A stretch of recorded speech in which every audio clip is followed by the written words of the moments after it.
हे everyone, welcome और welcome back to my channel. This is me Pragya. I hope कि आप सब लोग बहुत अच्छे हो। सो गाइस, आज हम बात करने वाले हैं एक बहुत ही ज़्यादा डिफ़िकल्ट टॉपिक के बारे में, जो कि है रिलेशनशिप में चीटिंग के बारे में। तो इसमें मैं आपके साथ एक एक्सपीरियंस स्टोरी भी शेयर करूँगी, जो कि मेरे क्लाइंट की है। सबसे पहले बात कर लेते हैं कि क्या चीटिंग रिलेशनशिप में जस्टिफाई है या नहीं। तो मैं 100% इसके अगेंस्ट हूँ। मैं चीटिंग को बिल्कुल भी सपोर्ट नहीं करती। मैं सीधे यही बोलती हूँ कि अगर आपके पार्टनर ने आपको चीट करा है और आप एक मैरिज में हो, अगर आप एक मैरिज में हो और आपके पार्टनर ने आपको चीट किया है विद सेकंड पर्सन, आपको क्विट कर देनी चाहिए मैरिज। दूसरी चीज़, अगर आपको रिलेशनशिप में चीट मिल रहा है और आप बार बार उसी पर्सन के पास भाग के जा रहे हो, तो भी मैं आपको यही बोलूँगी कि क्विट कर दो उस रिलेशनशिप को। उसमें कुछ भी नहीं है। अगर आपसे कोई इंसान प्यार करता है तो वो सेकंड किसी और को चूज़ करेगा ही नहीं, पहली चीज़। और अगर उसने सेकंड किसी को चूज़ कर लिया तो इसका मतलब कि उसने कभी आपसे प्यार किया ही नहीं था। तो बिना मतलब अपनी इमोशंस को उसके पीछे बर्बाद करने से अच्छा है कि सीधे सीधे आप क्विट करो उस रिलेशनशिप को, खुद के ऊपर फोकस करो और लाइफ में आगे बढ़ो। आई नो ये सब कहना बहुत ईजी है, बहुत ही ज़्यादा ईजी है, और अभी ईजी लग भी रहा है। जिसके साथ होता है वो ही समझ सकता है, ये भी मुझे पता है। बट चीटिंग को हम नहीं जस्टिफाई कर सकते यार।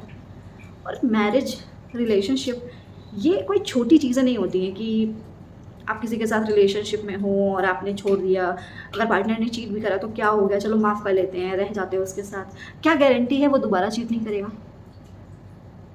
चलो ठीक है, आपने एक बार माफ़ कर दिया, दोबारा फिर उसने चीट करा तब आपको जो दर्द यहाँ पे हुआ ना, आप कितनी बार बर्दाश्त करोगे? आप एक बार बर्दाश्त कर लोगे, आप 2 बार बर्दाश्त कर लोगे, आप कितनी बार बर्दाश्त करोगे? आपका खुद का जो मेंटल स्टेट है, आप खुद अनस्टेबल फ़ील करने लगोगे कुछ टाइम बाद, क्योंकि उस चीज़ को आप इतना सोचोगे, आप खुद को कम आँकने लगोगे कि आखिर मेरे अंदर ऐसी क्या कमी थी? आखिर मैंने ऐसा क्या नहीं दिया अपने पार्टनर को, जो मेरे पार्टनर को कहीं और जाना पड़ा? तो ये जो चीज़ है ना कि आप खुद को इतना कोसने लगते हो।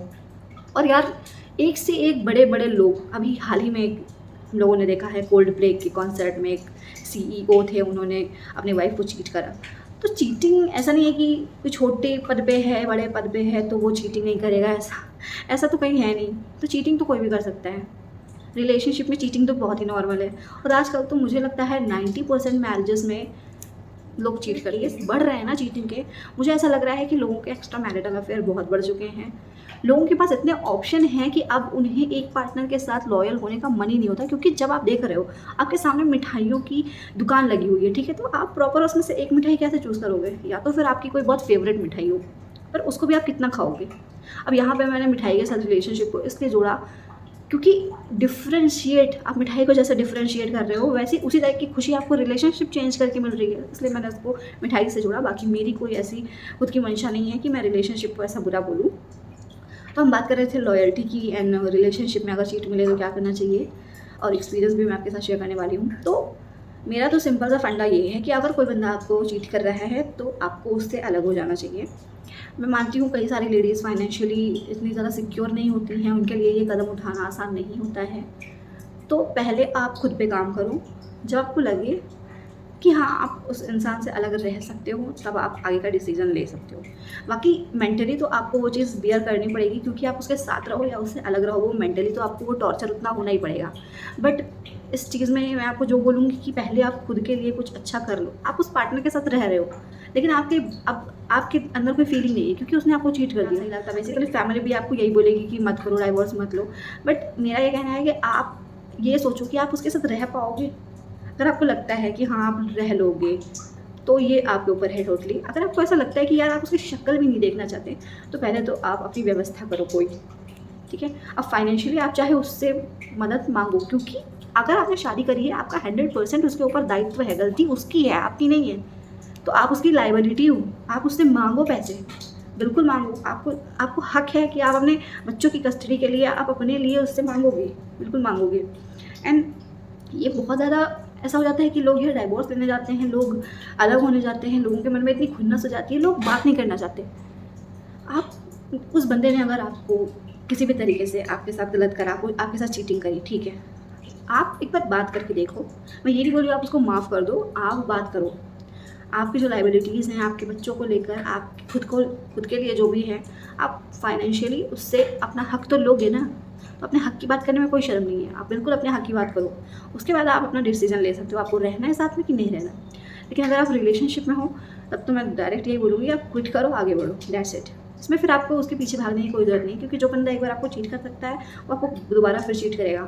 और जो बंदा आपको चीट कर दिया है ना एक बार, वो बंदे का ऐसा मत सोचो कि यार वो आपसे इतना प्यार करता है और बहक गया है, एक्सेट्रा एक्सेट्रा। ये सब बेकार बातें, कोई भी बहकता नहीं है। सबके पास एक खोपड़ी भगवान ने इसीलिए दी है कि वो सोच समझ के काम करे, ना कि सबको बहकने के लिए। अगर भगवान को पता होता कि लोग इतने बहकने वाले हैं तो वो इंसान को बुद्धि ही नहीं देता। और अगर हमारे पास बुद्धि है, तो अगर आपके पास इतनी बुद्धि है कि आप चीट नहीं कर रहे हो, तो आपका पार्टनर भी तो आपकी एज का है ना। उसकी बुद्धि कहाँ से घास चढ़ने चली गई, और वो कैसे ये सोच सकता है कि यार मैं 10 जगह मुँह मारूंगा और चलेगा। तो इसलिए मैं कभी भी चीटिंग को सपोर्ट नहीं करती। अब हम बात कर लेते हैं हमारे केस स्टडी के बारे में, जो हमने अभी रिसेंटली मेरी क्लाइंट ने जो मुझे बताया वो है। वो उनसे शादी करना चाहती थी, उनका पार्टनर था आई थिंक 6 या 7 साल से। एंड उन्होंने क्या किया कि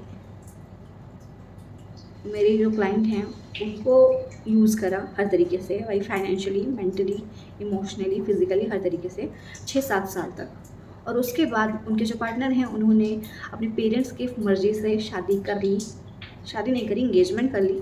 और मेरे पार्टनर को ये बात बोली कि अगर तुम्हें मेरे से शादी करनी है तो तुम अपनी जॉब छोड़ दो, तुम अपने पेरेंट्स को छोड़ दो, तुम जहाँ रहती हो वो जगह छोड़ दो, और उसके बाद तुम मेरे यहाँ पर आकर रहो मेरे साथ। हम कोर्ट मैरिज कर लेते हैं, ये मेरी फैमिली जो मेरा एंगेजमेंट करा रही है इसको मैं तोड़ देता हूँ, मैं तुम्हारे साथ रहूँगा।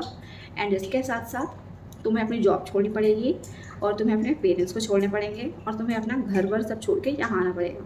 और मेरी जो क्लाइंट थी वो इतनी डेस्परेट थी कि उन्होंने ये सारी बातें उनकी मानने के लिए, मतलब वो रेडी थी।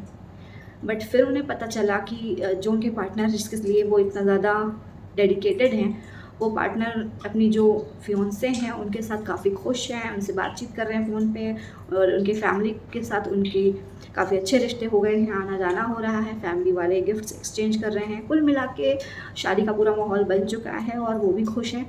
और वो उनके पार्टनर जो हैं वो मेरी क्लाइंट को ज़्यादा टाइम नहीं दे रहे हैं, बात नहीं कर रहे हैं, उन पर इग्नोर कर रहे हैं, उनके साथ अच्छा बिहेव नहीं कर रहे हैं, बात बात पे उन्हें टॉन्ट मार रहे हैं। और फिर मेरी क्लाइंट काफ़ी डिप्रेस्ड हो गई, काफ़ी ज़्यादा। और फिर उनको पता चला मेरे बारे में और उन्होंने मुझसे कंसल्ट करा। तो मैंने यहाँ पे उनको सिर्फ एक चीज़ बोली कि जो इंसान आपके साथ रिलेशनशिप में होते हुए भी किसी और के साथ इंगेजमेंट कर रहा है, आप खुद बता दो कि वो कितना लॉयल है। और आप इतनी ज़्यादा उसके लिए डेस्परेट हो, आप परेशान हो कि आपको उसी से शादी करनी है, अपनी फैमिली के अगेंस्ट जा सकती हो, आप अपना जॉब, अपना वेल इस्टेब्लिश करियर उसके लिए छोड़ सकती हो, आप अपने घर को छोड़ के जा सकती हो, और वो इंसान आपके लिए अपने पेरेंट्स से बात नहीं कर सकता, वो इंसान आपके लिए एक स्टैंड नहीं ले सकता, और आप उसके लिए इतना सब कुछ छोड़ने के लिए रेडी हो। तो क्या ये चीज़ आप बताओ कि क्या ये चीज़ सही है? तो मेरी क्लाइंट काफ़ी ज़्यादा इमोशनल थी, और उनको सिर्फ इस चीज़ का वो डर था कि उनके जो 7 साल हैं वो बर्बाद हो चुके हैं। उन्होंने एक ऐसे इंसान के पीछे अपने 7 साल वेस्ट कर दिए जिसने उन्हें ना तो कमिटमेंट दी, ना किसी तरीके का फाइनेंशियल सपोर्ट दिया, और उसके बाद उन्हें डिप्रेस्ड करके अकेले छोड़ दिया। तो मेरा उनको यही एक गाइडेंस थी। और बहुत सारी ऐसी लड़कियां हैं जो अपने पार्टनर को पाने के लिए अपनी वेल एस्टैब्लिश जॉब तक छोड़ के जा रही हैं। मतलब तुम 70-80 हज़ार रुपये कमा रहे हो, गवर्नमेंट जॉब कर रही हो, और तुम एक बंदे के लिए अपनी जॉब तक छोड़ के जा रही हो।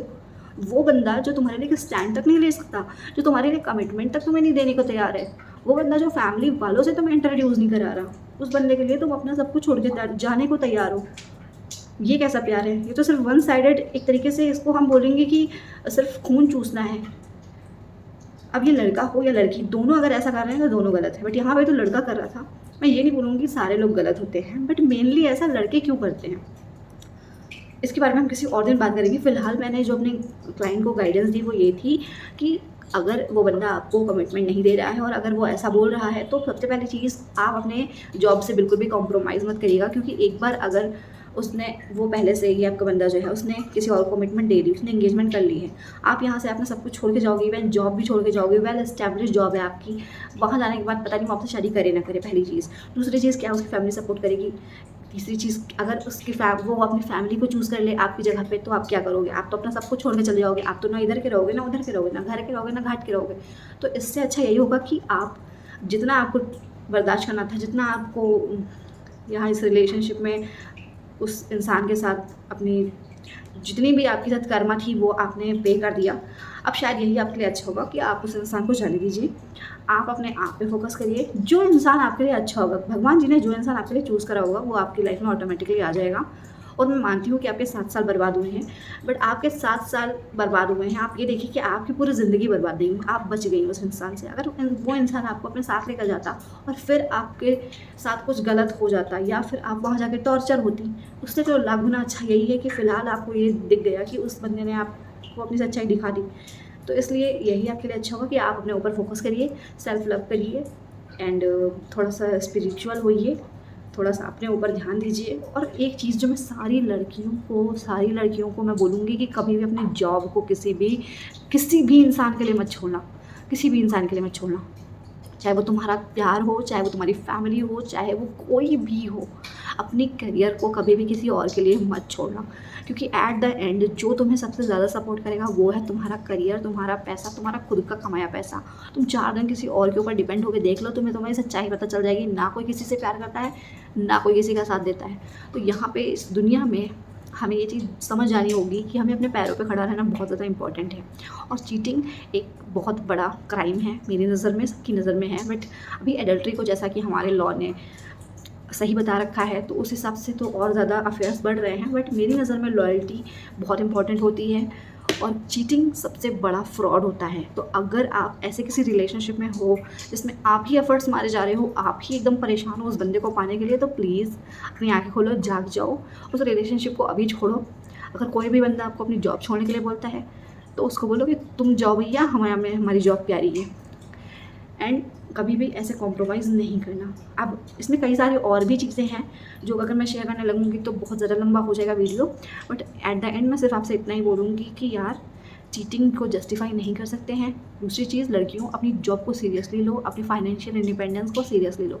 तीसरी चीज़, किसी के लिए इतना भी ज़्यादा पीछे मत पड़ जाओ कि वो आपको अपने पैरों की जूती समझ ले। इसलिए लिमिट में रख के प्यार करो, सेल्फ लव करो, खुद से प्यार करो। आई होप कि तुम्हें ये वीडियो थोड़ा सा भी पसंद आया हो। अगर वीडियो अच्छा लगा हो तो वीडियो को लाइक करना। मिलते हैं नेक्स्ट वीडियो में, तब तक के लिए बाय बाय।